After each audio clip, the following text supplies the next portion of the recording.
Jadi gini Ustadz, kan kalau kita ini di malam-malam terakhir Silakan, nggak apa-apa, nggak usah malu-malu. malam terakhir Ramadan itu kan memang kita harus diisi dengan sholat, kemudian zikir. Nah, kalau misalnya di malam terakhir ini kita berhubungan suami istri gimana Ustaz? Masih boleh nggak? Atau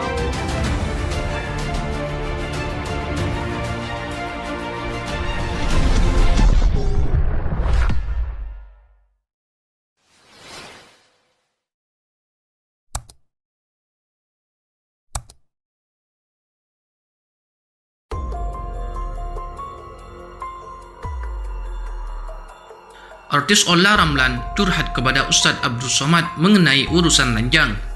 Ini bermula saat Ola mengikuti tausiah UAS secara virtual. Sebenarnya, masalah ini kata Ola sudah lama dipendam tetapi malu diungkapkan. Saya malu sebenarnya Ustadz, tetapi saya disuruh bertanya langsung kepada Ustadz, kata Ola Ramlan di channel YouTube Selamat Basuki yang diunggah baru-baru ini. Ola mengungkapkan pada malam-malam mendekati Idul Fitri, biasanya umat Islam diminta untuk itikaf, sementara ada keinginan berhubungan suami istri setelah tarawih. Bisa enggak ya Ustadz kalau berhubungan suami istri di malam-malam terakhir Ramadan, tanya dia. Ola mengaku biasanya setelah berhubungan suami istri ada rasa enggan untuk mandi dan keramas. Sementara di malam-malam akhir Ramadan justru paling baik untuk beribadah. mau bertanya tapi memang agak sedikit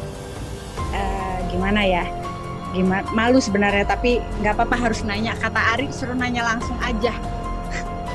Jadi gini Ustadz, kan kalau kita ini di malam-malam terakhir Silakan, nggak apa-apa, nggak usah malu-malu. Malam terakhir Ramadan itu kan memang kita harus diisi dengan sholat, kemudian zikir. Nah, kalau misalnya di malam terakhir ini kita berhubungan suami istri gimana Ustaz? Masih boleh nggak? Atau lebih baik seperti apa? Karena kan kalau laki-laki mungkin gampang mandinya ya. Kalau perempuan kan panjang, basah, ini segala macam. Biasanya setelah tarawih kan. Nah, itu gimana ya Ustaz?